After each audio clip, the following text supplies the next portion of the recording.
Hello all welcome to my channel. So ఈరోజు మనం బీసీఎల్ఎస్ గురించి తెలుసుకుందామండి.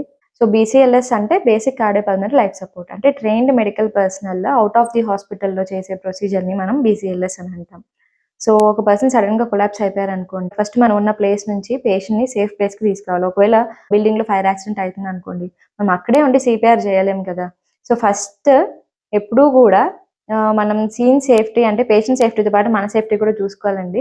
సో పేషెంట్ ఓవర్ అగ్రెసివ్‌గా అయిపోయి ఫస్ట్ పేషెంట్‌ని బతికిచ్చేసేయాలి అన్న థాట్‌లో మనమే ఆ ఫైర్‌లో ఇరుక్కున్నామనుకోండి, సో ఎవరు చేస్తారు? మన లైఫ్‌తో పాటు పేషెంట్ లైఫ్ కూడా డేంజర్‌లో ఉన్నట్టే.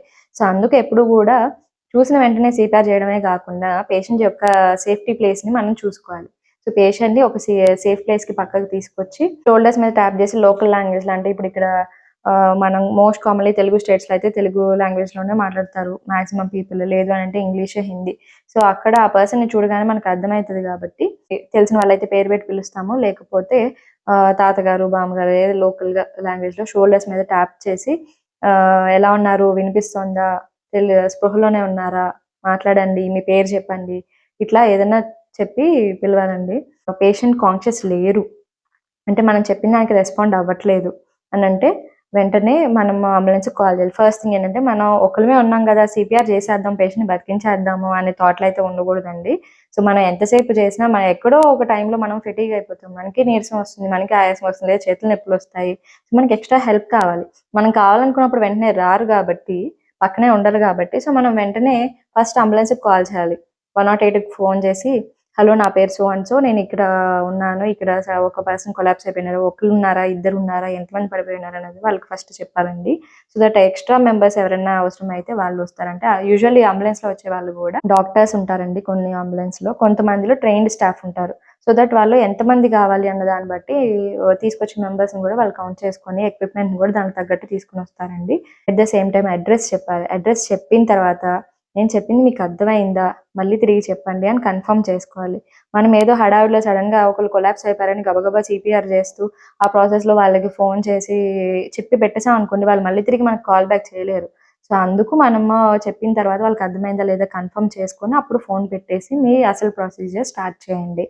సో, ఫస్ట్ అంబులెన్స్‌కి కాల్ చేసిన తర్వాత మనం పల్స్, బ్రీతింగ్ 2 చెక్ చేసుకోవాలి. At the same time breath check చేసేటప్పుడు ఏంటి అనంటే ఓరల్‌గా ఏమన్నా నోట్లో ఏమన్నా సెక్రీషన్స్ కానీ, బ్లడ్ గానీ, వామిటింగ్ కానీ ఏదన్నా ఉంది అంటే ఫస్ట్ అది ఎంప్టీ చేయాలండి. ఎందుకనంటే హార్ట్ అటాక్ వచ్చిన తర్వాత బాడీలో అన్ని రిఫ్లెక్సెస్ అయితే పోతాయండి. ఏది కూడా మన కంట్రోల్‌లో ఉండదు. మనం గుటకేయలేము. ఎక్కడున్నది అక్కడే ఉండిపోతుంది. సో, ఫ్లాట్‌గా పడుకున్నప్పుడు పేషెంట్ ఏమైతదంటే లంగ్స్‌లోకి గూడా స్టమక్‌లో ఉన్న ఫుడ్ అంతా గూడా లంగ్స్‌లోకి వెళ్ళిపోతది. సో, స్టమక్‌లో ఉన్న యాసిడ్ అంతా గూడా లంగ్స్‌లోకి వెళ్ళిపోతుంది. సో, అక్కడ యాసిడ్ బర్న్ అవ్వచ్చు. లేకపోతే ఫుడ్ వల్ల ఇన్ఫెక్షన్ అవ్వచ్చు. సెప్సిస్ అంటాం. జనరలైజ్డ్ బాడీ ఇన్ఫెక్షన్ ఇవన్నీ గూడా జరిగే ఛాన్సెస్ ఉన్నాయండి. సో, అలా అవ్వకుండా ఉండాలంటే ఫస్ట్ ఓరల్‌గా ఏదన్నా ఉంది అంటే సెక్రీషన్స్ కానీ, బ్లడ్ గానీ, వామిటింగ్ కానీ ఏదైనా ఉంటే ఫస్ట్ అది రిమూవ్ చేయాలండి. At the same time breath ఎలా చెక్ చేస్తాము అనంటే, మనం పేషెంట్ హెడ్ వైపు నుంచొని షోల్డర్స్ దగ్గర నుంచి చూస్తే పేషెంట్ బ్రీత్ తీసుకుంటున్నాడా లేదా అన్నది మనకు కనిపిస్తుంది. అంటే మనం బ్రీత్ తీసుకునేటప్పుడు చెస్ట్ ముందుకి, వెనక్కి అవుతుంది. అది మనకు కనిపిస్తుంది గదా! సో, అది చూస్తాము. లేదు అనంటే నోస్ దగ్గర ఇలా 2 ఫింగర్స్ పెట్టి వార్మ్ బ్రెత్‌ని మనం ఫీల్ అవ్వచ్చు. అంటే వేడిగా గాలి వదులుతున్నారా లేదా అన్నది మనకు తెలుస్తుంది. సో, ఈ రకంగా బ్రీత్ తీసుకుంటున్నారా లేదా తెలుస్తుంది. At the same time circulation ఉందా లేదా అనేది మనకెలా తెలుస్తుందంటే రేడియల్ పల్స్. యూజువల్లీ మన లెగ్స్‌లోను, హ్యాండ్స్‌లోను చూసే వాటిని పెరిఫెరల్ పల్సెస్ అంటాం. యూజువల్లీ మన హ్యాండ్స్‌లో గాని, లెగ్స్‌లో గాని పల్స్ చూస్తే దాన్ని పెరిఫెరల్ పల్సెస్ అంటాం. సెంట్రల్ పల్సెస్ ఏంటి అనంటే మన కరోటిడ్ పల్స్ అంటే ఇలాగా నెక్ దగ్గర ఉండే కరోటిడ్ పల్స్‌ని గాని, అంటే మన విండ్ పైప్ పక్కనే ఉండే కరోటిడ్ పల్స్ గాని, లేకపోతే ఇక్కడ కంఠంలో ఉండే పల్సెస్ గాని, ఇవన్నిటిని గూడా టెంపోరల్ పల్సెస్ అంటాం. సో, ఈ పల్సెస్ ఇవి 2 కూడా మనం చూడొచ్చండి. యూజువల్‌గా ఏంటంటే కరోటిడ్ పల్స్ చూస్తాం. సో, ఈ కరోటిడ్ పల్స్ చూసినప్పుడు అక్కడ మనకి పల్స్ లేదు అంటే తెలియట్లేదు అంటే బీటింగ్ హార్ట్ లేదు అని అర్థం. అంటే ఆల్రెడీ హార్ట్ అటాక్ వచ్చింది అని అర్థం. ఒక్కొక్కసారి ఏంటి అనంటే పల్స్, బ్రీతింగ్ 2 ఉంటాయి కానీ పేషెంట్స్ కోల్పోయి పడిపోయున్నారు. అంటే వాళ్ళకి ఎయిదర్ ఆహ్, హ అక్కడ అదర్ కాజెస్ అంటే హార్ట్ అటాక్ కాకుండా వేరే కాజెస్ ఏమున్నాయనేది మనం రూల్ ఔట్ చేసుకోవాలి. అంటే ఇప్పుడు ఒక్కోసారి షుగర్స్ డౌన్ అయ్యో, లేకపోతే హీట్ స్ట్రోక్ ఎండలో వెళ్తున్నప్పుడు డీహైడ్రేషన్ వల్ల హీట్ స్ట్రోక్ రావచ్చు. లేకపోతే ఆల్రెడీ వామిటింగ్ గాని, ఏదైనా వీక్‌నెస్ గాని ఉండి సడెన్‌గా నీరసం అయిపోయి పడిపోవచ్చు. మోషన్స్ అయిపోయి పడిపోవచ్చు. లేకపోతే బాడీలో సోడియం, పొటాషియం లెవెల్స్ ఏమైనా తగ్గిపోయి పడిపోవచ్చు. ఇట్లా చాలా కాజెస్ అయితే ఉన్నాయండి. సో ఆ కాజెస్ అన్ని కూడా ఒకవేళ పల్స్ బ్రీతింగ్ ఉంది అని అంటే మనం టెన్షన్ పడాల్సిన పని ఏం లేదు. వాళ్ళకి రెస్క్యూ చేయాలి. కానీ ఏది కూడా ఫుడ్ కానీ వాటర్ కానీ వెంటనే ఇవ్వకూడదండి. ఎవరైనా సడన్గా పడిపోయారంటే వాటర్ కానీ ఫుడ్ కానీ తీసుకుని వచ్చి ఇస్తారు. బట్ అలా అయితే చేయకూడదు. అలా చేయడం వల్ల చాలా ప్రమాదం అయితే ఉందండి. బ్రీతింగ్ పల్స్ ఈ రెండు ఉన్నాయనంటే వాళ్ళని రికవరీ పొజిషన్లో అంటే ఒక సైడ్కి తిప్పి పడుకోబెట్టాలి. ఈలోపు అంబులెన్స్ వస్తే అంబులెన్స్లో హాస్పిటల్కి షిఫ్ట్ చేస్తాం. సో ఒకవేళ పల్స్ ఉంది కానీ బ్రీతింగ్ లేదు అని అంటే మనం ఓన్లీ బ్రెత్స్ మాత్రమే సప్లై చేయాలి. బట్ కంప్రెషన్స్ ఇవ్వనవసరం. ఎందుకంటే ఆల్రెడీ హార్ట్ బీటింగ్ ఉంది కాబట్టి మనకి పల్స్ బ్రీత్ మాత్రమే లేదు. సో బ్రెత్స్ మాత్రమే ఇవ్వాలి. సో అది ఎలా ఇస్తాము? మనం బయట ఉన్నాం కదా, హాస్పిటల్లో లేవు. మనకు హాస్పిటల్లో లాగా మాస్క్లు బ్యాగ్లు ఇవేమి ఉండవు కదా అని అంటే మౌత్ టు మౌత్ బ్రీత్ ఇవ్వాలండి. అంటే మనం వదిలేసిన గాలి వాళ్ళకి ఇవ్వకూడదండి. దానివల్ల యూజే లేదు. ఎందుకంటే అందులో ఆక్సిజన్ ఉండదు. మనం వదిలేది carbon dioxide. So patient carbon dioxide ఇస్తే దానివల్ల యూజ్ ఏమి ఉండదు. సో మనం ఒక ఎక్కువ గాలిని మన చీక్స్లో తీసుకొని అది పేషెంట్కి వదలాలి. చాలా ఎన్ని టైమ్స్ అంటే minimum of 10 breaths per minute. మినిట్కి మనం ఒక 10 బ్రెత్స్ అయితే ప్రొవైడ్ చేయాలండి. So normal respiratory rate 12-16. So minimum of 12 breaths అని అంటాం. బట్ ఇప్పుడు వచ్చిన గైడెన్స్ ప్రకారం ఏంటంటే 10 బ్రెత్స్ ఇచ్చినా సరిపోతుంది పేషెంట్కి. సో 10 బ్రెత్స్ ఇవ్వాలి. ఇది ఎట్లా అంటే మౌత్ టు మౌత్ ఇస్తాము. లేదు అని అంటే మీకు పక్కన ఏదైనా ట్యూబ్ కానీ లేకపోతే ఏదైనా బుక్ పేపర్ కానీ ఫోల్డబుల్ బుక్ కానీ ఏదైనా ఉందనుకోండి, అది వాళ్ళ మౌత్లో ప్లేస్ చేసి ఇంకొక ఎండ్ మన మౌత్లో ప్లేస్ చేసుకొని మనం ఇలా ఎయిర్ అయితే ఇవ్వచ్చండి. సో ఒకవేళ బ్రీత్ ఉంది బట్ పల్స్ లేదు అని అంటే మనం చెస్ట్ కంప్రెషన్స్ ఇవ్వాలి. సో చెస్ట్ కంప్రెషన్స్ ఎన్ని ఇవ్వాలి అంటే 100-120 per minute.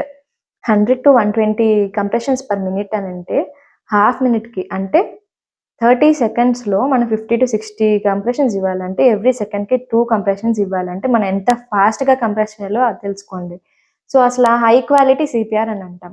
So high quality సిపిఆర్లో ఏంటి అంటే మనం ఇచ్చే కంప్రెషన్స్ ఎక్కడ ఇవ్వాలి అని అంటే మిడిల్ ఆఫ్ ది చెస్ట్, మన చెస్ట్లో మిడిల్ పార్ట్లో 2 ఫింగర్స్ అబోవ్ జిఫీ స్టెర్నమ్. అంటే మన చెస్ట్ ఎండ్ అయిపోయి అబ్డామెన్ వచ్చే గ్యాప్లో మనకి సెంటర్లో ఉండే బోన్ ఎండ్ అయిపోతుంది. ఒక ఎండ్ అయిపోయే దగ్గర పాయింట్ని మనం జిఫీ స్టెర్నమ్ అంటాం.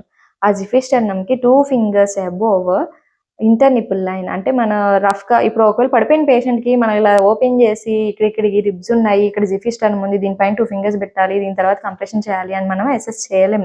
ఆ రష్లో మనం ఏంటి అని అంటే గ్రాస్గా చెప్పాలి అని అంటే మిడిల్ ఆఫ్ ది చెస్ట్లో ఇంటర్ నిపుల్ లైన్, నిపిల్కి 2 సైడ్స్ నిపిల్ని మనం ఒక లైన్ లాగా అనుకుంటే దాని మధ్యలో మనం నాన్ డామినెంట్ హ్యాండ్ అంటే మనం ఎక్కువగా వాడని హ్యాండ్, మన రైట్ హ్యాండర్స్ అనుకోండి, రైట్ హ్యాండ్తో ఫుడ్ తింటాం, రైట్ హ్యాండ్తో రాస్తాం. సో అది డామినెంట్ హ్యాండ్ అవుతుంది.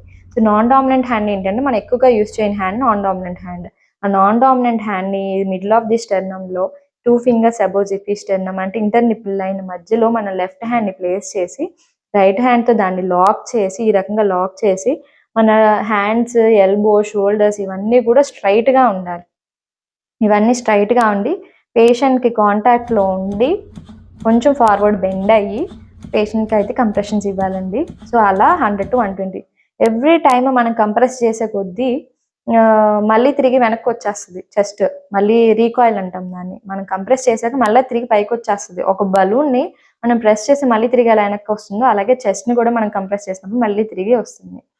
సో అట్లా ప్రతిసారి కంప్రెస్ చేసినప్పుడల్లా మళ్ళీ వెనక్కి రావాలండి. సో 100-120 కంప్రెషన్స్ ఇవ్వాలి. అండ్ ఈ కంప్రెషన్స్ ఇచ్చేటప్పుడు కూడా ఎప్పుడు ఎక్కువ బ్రేక్స్ తీసుకోకూడదండి. మధ్యలో కంటిన్యూస్గా ఇవ్వాలి.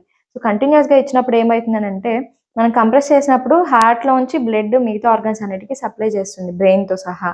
అట్ ద సేమ్ టైం మనం రిలీజ్ చేసినప్పుడు ఏమవుతుంది అంటే మళ్ళీ వాటి నుంచి ఆక్సిజన్ యూటిలైజ్ అయిపోయి కార్బన్ డైఆక్సైడ్ ఉన్న బ్లడ్ మళ్ళీ తిరిగి హార్ట్కి వస్తుంది.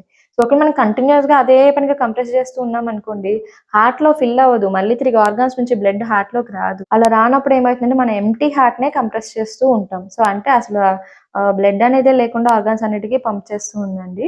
సో అలాంటప్పుడు ఏంటంటే మనం సిపిఆర్ చేసిన యూజ్ ఉండదు. సో ప్రతిసారి కంప్రెస్ చేసేటప్పుడు చెస్ట్ రీకాయిల్ అవ్వాలి. అడిక్వేట్ చెస్ట్ కంప్రెషన్ ఇవ్వాలి. అంటే ఎంత డెప్త్ ఇవ్వాలి అంటే 2.5 ఇంచెస్ అంటే 5 సెంటీమీటర్స్ డెప్త్ లోపలికి ప్రెస్ చేయాలి. సో మనకి ఇది ఎలా తెలుస్తుంది? యూజువల్లీ ఈ సిపిఆర్ చేసేటప్పుడు దాని గురించి ప్రాపర్గా ట్రైన్ అవ్వడం కోసం మనకి హెల్త్ యూనివర్సిటీస్ అన్నిటిలో కూడా సిపిఆర్ మీద ట్రైనింగ్ ఇవ్వడం జరుగుతుంది. అది యూనివర్సిటీని కనుక్కుంటే వాళ్ళు ఏ టైంలో పెడుతున్నారు అనేది మనకు తెలుస్తుంది. పేషెంట్ ని సిమ్యులేట్ చేస్తూ అంటే పేషెంట్ ని రిజంబుల్ చేస్తూ మనకి మ్యానికిన్స్ అనేవి మనకి సిమ్యులేటర్ లాగా అంటే హ్యూమన్ ని రిప్రజెంట్ చేసేలాగా చెస్ట్ లోపల ఒక కవర్ తో లంగ్స్ ని రిప్రజెంట్ చేసేలాగా ఆర్టిఫిషియల్ లంగ్ ని రీప్లేస్ చేస్తారండి. సో దట్ మనం ఇచ్చే బ్రెత్స్ అన్ని కూడా పేషెంట్ కి ఎలా ఇస్తే ఎలా డెలివర్ అవుతుందో, పేషెంట్ మనం ప్రాపర్ గా ఇస్తున్నామా లేదా అని తెలిసేలాగా వాటిని పెడతారండి. అండ్ అడిక్వేట్ గా కంప్రెషన్స్ ఇస్తున్నామా లేదా అని ఎలా తెలుస్తుంది అని అంటే, షోల్డర్ దగ్గర లైట్స్ 2 బల్బ్స్ అయితే ఉంటాయండి. మనం అడిక్వేట్ డెప్త్ ప్రెస్ చేసినప్పుడు కింద క్లిక్ సౌండ్ వినిపిస్తుంది. అంటే ప్రాపర్ గా డెప్త్ మనం ప్రెస్ చేసినప్పుడు క్లిక్ సౌండ్ వినిపిస్తుంది. అట్ ది సేమ్ టైం పైన లైట్ వస్తుంది. సో ఇలా మ్యానికిన్స్ మీద మనం ప్రాక్టీస్ చేసినప్పుడు రియల్ లైఫ్ లో అందరికి మనం ప్రాపర్ గా డెలివర్ చేయగలుగుతాం. సో మనం ఇవన్నీ ఖచ్చితంగా నేర్చుకోవాల్సిన స్కిల్స్ అండి. ఇవైతే ప్రతి ఇంట్లో ప్రతి ఒక్కరు తెలుసుకోవాల్సిన స్కిల్. ఎందుకంటే వాళ్ళని మన చేతిలోనే మనం కాపాడుకోవచ్చండి. వేరే వాళ్ళ మీద డిపెండ్ అవ్వకుండా. సో ఇది తప్పకుండా తెలుసుకోవాల్సిన స్కిల్. సో కంప్రెషన్స్ ఇచ్చేటప్పుడు అడిక్వేట్‌గా 2½ ఇంచెస్ లేదా 5 సెంటీమీటర్స్ డెప్త్‌లో కంప్రెస్ చేయాలి.